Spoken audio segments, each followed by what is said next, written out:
Les montagnes oubliées. Chapitre 5. L'attention, la clé des sommets ensoleillés. Il s'agit ici d'établir la caractéristique du mécanisme de la pensée que véhiculent les hommes de la vallée et de percevoir l'ampleur de son emprise sur les actions qui émanent des réactions. Car il constitue les relations avec lesquelles, ensemble, nous construisons le monde. Cette activité est celle du moi. Nous verrons toute l'importance d'en connaître le fonctionnement, la subtilité et la teneur. C'est aussi l'occasion de mettre en avant le besoin de rassembler l'énergie nécessaire pour pouvoir accorder son attention sur l'activité des schémas de pensée qui renient les faits réels.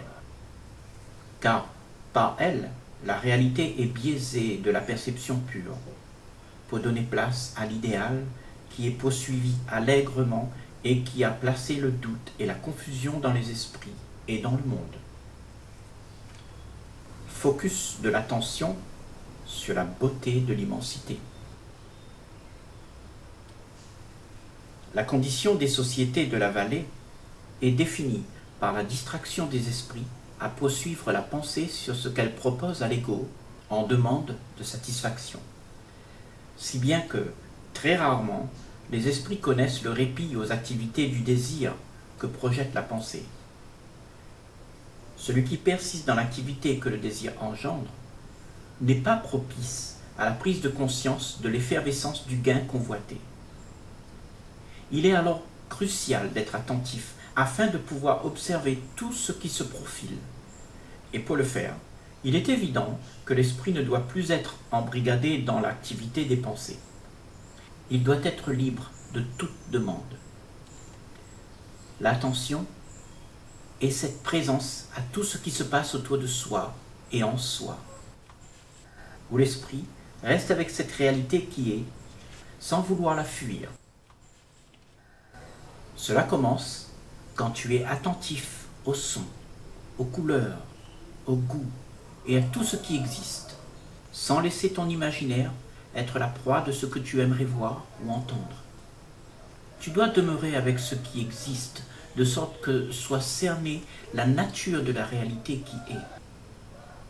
Sachant que l'authentique ne peut exister que dans ce cadre où l'esprit ne divague pas dans l'imaginaire de ce qui devrait y être.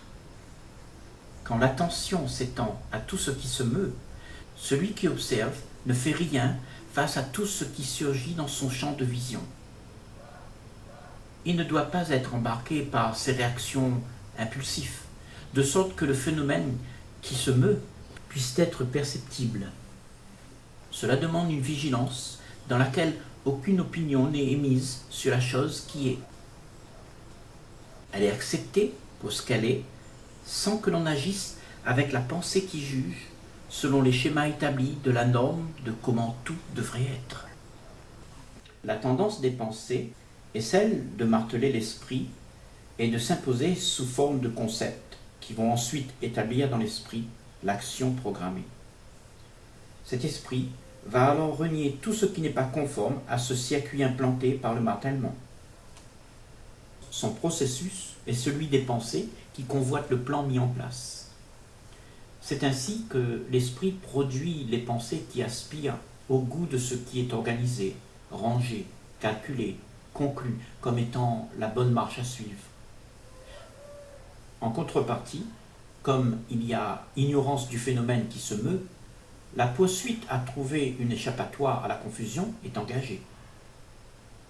Le fait d'être attentif au mouvement qui se passe en soi, sans la distraction de désirer autre chose, permet un regard en dehors des schémas pour agir rationnellement sans être absorbé par l'illusion qu'elle renferme. Par conséquent, être conscient de ce qui se trame habituellement à ton insu par les circuits implantés fait que tu réalises que l'esprit n'a pas de choix. Car d'un côté, il existe la réalité de ce qui est, et de l'autre, c'est l'illusion de tout un programme qui accapare l'esprit à jouer ce qu'il devrait être. L'un est véritable et l'autre est le programme qui formate l'esprit au mécanisme du flux de la pensée. Le choix ne se pose donc pas. Un esprit inattentif est occupé à se raconter comment devraient exister les faits. En conséquence, l'action doit être tranchante et demeurer avec le véritable fait. C'est comme être face à un cobra en alerte qui s'est élevé sur son corps, se préparant pour le moment propice où la garde du charmeur sera dans l'inattention pour attaquer. Quand tu es dans son champ, il te faut toute ton énergie pour être vigilant. Tel le serpent, la pensée t'infligera son poison si tu perds ta vigilance. Car, dans l'inconscience de tes actions qui se répètent mécaniquement, l'esprit sera envahi et contaminé par le venin duquel meurt la joie d'être authentique. Cette nature du soi se trouve être au-delà des schémas qui emprisonnent l'esprit. Nos actions sont-elles guidées? Ce que la pensée projette sans relâche est la perspective d'un confort malsain, car illusoire. Il est poursuivi comme étant une culture propice à nos civilisations pour accéder coûte que coûte à la perfection stérile de la pensée. Étant accaparés par le cercle vicieux de la machine à penser, nous avons du mal à admettre que l'état d'esprit qui est la pensée que nous véhiculons soit la cause de ce que nous n'avons pas l'intention de produire. De tout temps, la pensée est active et tout ce à quoi tu ne portes pas ton attention pour être en conscience ne sera pas dans ton champ pour être appréhendé. Or, il y a un maître. Il ne doit pas se laisser distraire et abandonner une telle machine livrée à elle-même sans que personne ne soit au gouvernail. La responsabilité de tout ce qui peut se passer lui appartient. Les choses que tu fais sans vouloir vraiment les faire sont la routine de réflexes banalisés, où l'action est faite mécaniquement sans la présence de l'esprit pour en être conscient. Cette activité inconsciente fait irruption dans nos vies comme le retour de boomerang qui inflige à l'esprit l'occupation à la tracasserie. Tout cela pour avoir été absent de la scène où l'action se déroulait. Dans cette insouciance, l'esprit n'est pas rationnel, car il est kidnappé par son désir et dominé par ce que la pensée projette. L'esprit n'est plus dans la capacité de raisonner intelligemment, car, esclave de son désir, il obéit à la dictature de la pensée. Les conséquences qui arrivent sont alors les causes d'un esprit tourmenté, inapte à prendre sa vie en main et voguer sur sa vague d'énergie enivrante. Les forêts sont détruites sans que cela soit notre intention. Des confrontations surgissent alors qu'au fond nous voulons la paix. Nous voulons cette paix, cette joie et cette harmonie, mais nos actions inconscientes laissent produire le contraire. Cependant, par l'intention d'observer nos faits et gestes, nous pouvons débusquer les leurs qui nous font réagir mécaniquement. C'est ce genre de perception qui comporte en elle l'intelligence, qui mettra au défi l'acte basé sur ce que la pensée préconise. Car l'esprit attentif comporte en lui la liberté à l'asservissement des pensées qui donnent l'information de ce qui doit être perçu. De ce fait, la réalité qui est perçue telle qu'elle est. Il y a alors de l'ordre, mais cet ordre ne vient pas par le contrôle qui s'exerce en voulant arranger ce qui est dérangé, comme le préconisera la pensée qui est dans cette instinctive démarche, car son activité est basée sur l'action réflexe des schémas implantés qui répètent encore et encore le syndrome logique qu'il y a dans son programme. Ainsi, les pensées constituent toutes les façons habituelles de procéder et limitent l'esprit dans le champ restreint des conditionnements. Le changement existe quand le pouvoir créatif n'est pas pris en otage. La conscience est dans une impasse. Elle répète le programme des conditionnements. Il semble que son activité, embourbée dans les schémas de pensée, provoque une crise sans précédent dans les esprits, car ceux-ci cultivent le programme qui prédestine le sort de l'homme à un chaos inévitable. Le changement ne vient pas parce que l'on s'indigne de la situation, mais par la connaissance de ce qui fabrique la chose, qui fait l'indignation. Percer le mystère de ce qui fabrique l'existence révèle de la responsabilité de chacun. Tous profèrent par la même conscience qui est partagée en commun, et la crise de cette conscience sévit dans le monde à travers nos actions. Cependant, la réponse que nous voulons tous se trouve en soi, mais le mécanisme des pensées que nous véhiculons a pris la décision à la place de chacun d'entre nous. En effet, nous lui avions donné notre pouvoir en otage. Mais maintenant, il s'agit de voir le leurre dans lequel l'esprit s'est fait avoir, qui nous fait croire que nous sommes incapables de créativité.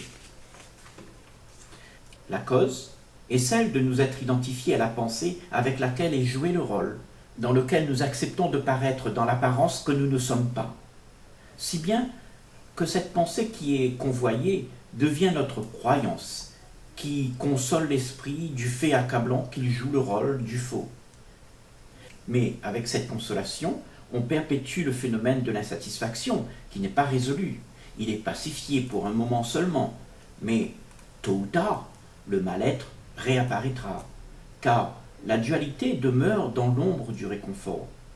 Ainsi, la consolation que l'esprit accepte est une insulte à ce qui est véritable, alors que la vérité est reniée. La condition de médiocrité dans laquelle se trouve l'esprit demande que rapidement soit enrayé le mal-être. C'est cette méthode de réconfort, à travers le gain d'une satisfaction immédiate, qui est prévalue dans les mœurs, car celle-ci protège de l'effondrement du système nerveux mis à l'épreuve par la pression psychologique que la pensée exerce sur l'esprit. Il se retrouve en demande de liberté, mais cet état lui est refusé à cause de la projection de ses peurs. L'esprit, atrophié par son manque d'espace, se range dans des carcans mécaniques qui se répètent, pouvant ressembler à des actions névrotiques plus ou moins accentuées. La dépendance pour le réconfort s'aggrave avec la frénésie morbide de la peur d'être seul, face au néant, sans repère, acculé à un univers inconnu qui n'a pas de relation avec l'image que l'on se fait de soi. À cet attachement, tout le sens de la beauté est confronté à une insensibilité qui est banalisée. La cause étant la dépendance qui immunise les sens. Elle provoque l'inconscience des actions qui détruit la beauté de la vie. Voir ses propres réactions compulsives dans le feu de l'action est à ce moment-là impossible pour cet esprit en proie à ses demandes, et c'est pour cette raison qu'il est crucial d'être libre de la pensée qui accapare, qui subjugue, qui embarque et qui inoptise. Pour cela, l'insatisfaction a un attribut. Si, cependant, rien n'est fait pour se distraire avec du réconfort, afin de se consoler de la pression que l'esprit connaît. Par la non-action des pensées, le cercle vicieux de l'éternelle poursuite au plaisir est évité et permet à l'esprit d'être rationnel face à la solitude qui est éprouvée. L'acceptation de cet état est primordiale pour pouvoir explorer ce que la pensée renie à l'esprit par la distraction qu'elle lui impose. La vérité, n'ayant pas été flagrante, il y a une consolation par le mensonge qui est alors banalisé. On s'y habitue à la médiocrité et le train-train quotidien prend place. La médiocrité devient acceptable comme un fait de la vie courante et ne dérange plus personne. C'est ainsi que les esprits sont envahis par la confusion qui crée le manque de lucidité. Le facteur de cette confusion est la cause de nos propres désirs à nous sortir du mal-être grandissant qui se retourne contre nous. Ces maux que nous combattons sont nos propres actions qui engendrent le chaos. Ainsi, au lieu de vivre la vie qui est à vivre, nous nous emprisonnons dans nos propres activités à vouloir vivre celles qui n'existent pas. En conséquence, nos activités s'extériorisent au sein de nos relations en envahissant la planète d'incohérence, de violence et de division. C'est ce qu'a fait la technologie mise en place pour soi-disant nous aider à mieux vivre. Certes, il y a des situations qui ont changé, dû au désordre que nos actions ont engendré, mais tout de même, on se retrouve avec beaucoup plus de stress qui envahissent sournoisement nos êtres. Et maintenant, pris dans le cercle vicieux des tracasseries, nous cherchons à éradiquer le mal-être. Mal-être qui s'est installé pour avoir accepté les promesses que la pensée propose et qui nous ont semblé être un gain plus souriant que la morosité que nous entretenons au quotidien. Alors, la pensée n'en finit pas d'inventer des nouveaux modes de vie pour s'isoler et se séparer de l'ordre établi. On se marginalise en créant des groupes de rébellion qui, cependant, s'affrontent les uns les autres à travers la conception de l'idéal voie à prendre. Et chacune de ces idées prétend être meilleure les unes des autres. Elles représentent nos modes de vie où chacun se radicalise en voyant midi à sa porte. Tout cela est dû au simple fait de ne pas considérer la vérité entière, mais de la promesse que l'on puise tous dans le même réservoir de connaissances, où se trouvent les conclusions faites des vécus par lesquels le désarroi se console et où les modes de vie que nous avons adoptés sont extirpés. Cette bonne vieille action se perdure aujourd'hui et est basée sur ce que moi j'ai acquis, moi je connais, moi je peux. C'est le formatage que nous avons acquis par l'éducation qui tend à nous donner de l'importance, jusqu'à croire pouvoir agir comme un maître au-dessus de l'autre, parce qu'il y a cette croyance que moi, je sais, mais qui est néanmoins une connaissance qui en réalité divise l'union de la fraternité. C'est à partir des pensées que l'on adopte que la souffrance est cultivée. L'ego existe dans la confrontation, c'est-à-dire par le flux des pensées qui sont les unes contre les autres. Cette dualité se fait toujours dans le délit de la comparaison pour s'identifier à tout ce qui est reconnu conforme. Mais tant que les pensées seront cultivées de cette manière, cette division sévira sans répit, jusqu'à ce que l'ego de l'un soit conquis et soumis par l'autre. Mais cet effronté trouvera aussi son maître, tôt ou tard. Cette activité finit toujours par créer un désert où la beauté est victime de la folie des hommes. Les modes de vie se préconisent par la force de celui qui arrivera à contrôler et utiliser l'autre pour l'avantage de son centre d'intérêt. Ainsi, pour la plupart, nos habitudes sont de nous soucier de nous-mêmes et non de l'autre, ce qui fait que l'obéissance est accordée au centre d'intérêt, depuis lequel le désir prend corps.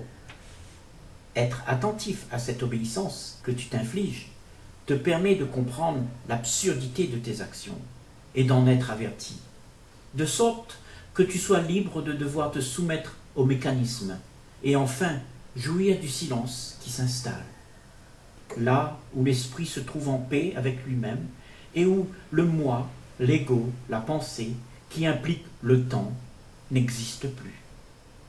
Seul existe le silence, le rien, le vide. Là-dedans, l'esprit est libre. Plus de rôle à jouer, plus de but à atteindre.